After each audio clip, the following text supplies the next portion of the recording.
শাড়ির দোকানে ঢুকতেই একদম ফার্স্ট কাউন্টারে যিনি ছিলেন আমাকে দেখেই বললেন, বলুন স্যার, কি শাড়ি চাইছেন?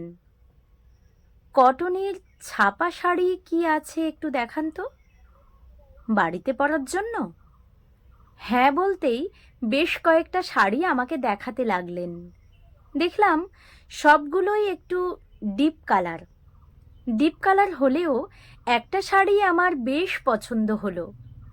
পছন্দের শাড়িটা হাতে নিয়ে দেখতে দেখতেই বললাম, সবগুলোই তো ডিপ কালার, আমি মায়ের জন্য নেব, বয়স্ক মানুষ তো, তাই লাইট কালার থাকলে বের করুন।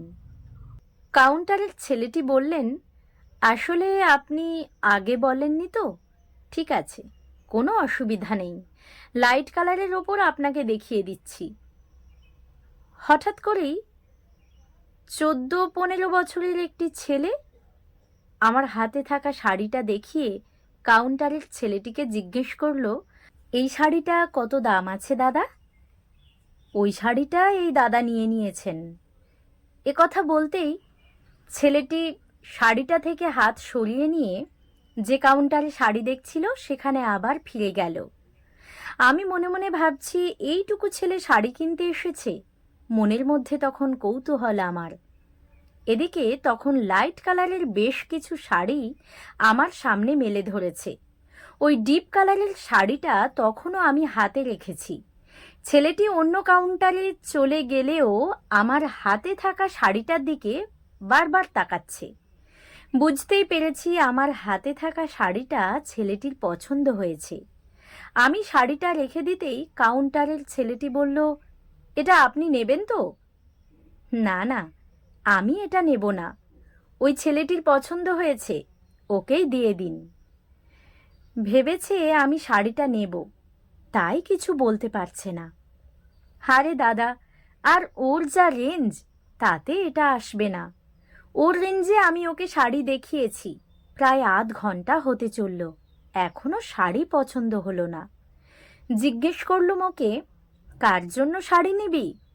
বলল, মায়ের জন্মদিন, মাকে গিফট দেব। আপনি বলুন তো, 350 টাকায় শাড়ি হয়?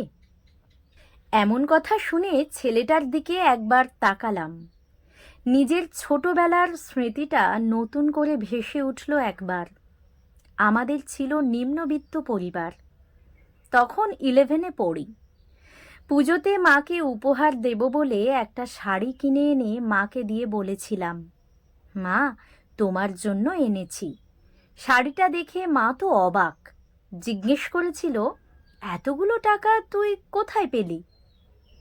কোত্থেকে আবার, টিফিনের খরচের টাকা বাঁচিয়ে। আমার অনেক দিনের শখ ছিল, সেটাই পূরণ করলাম। মায়ের চোখ জলে ভেসে যাচ্ছিল।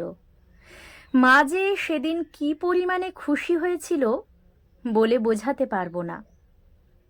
কেন জানি না বুকের ভিতরটা যেন কেমন করে উঠল আমার।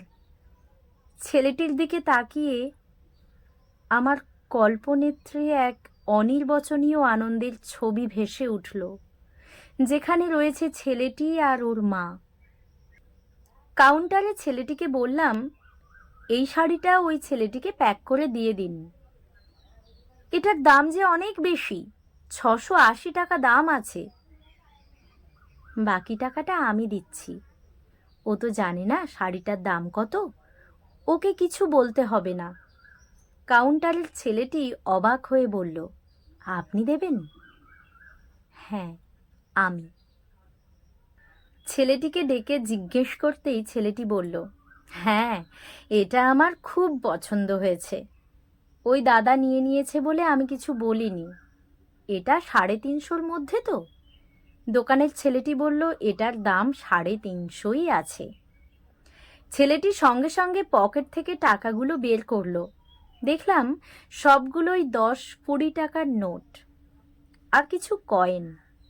বুঝতে পারলাম ওগুলো ওর নিজের জমানো টাকা, ঠিক যেভাবে আমিও জমিয়েছিলাম 1 টাকা 2 টাকা করেই।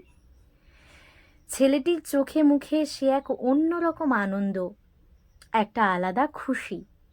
নিজের জমানো টাকা দিয়ে অনেক বড় একটা আনন্দ কিনে নিয়ে গেল। বাবা মাকে খুশি করতে পারার মধ্যে যে কত বড় সুখ লুকিয়ে থাকে, যারা করে তারাই একমাত্র জানে। সামান্য টাকাতেও কিন্তু অনেক বড় সুখ কেনা যায়। কলমে সরজিৎ ঘোষ, কণ্ঠে আমি, পাপিয়া।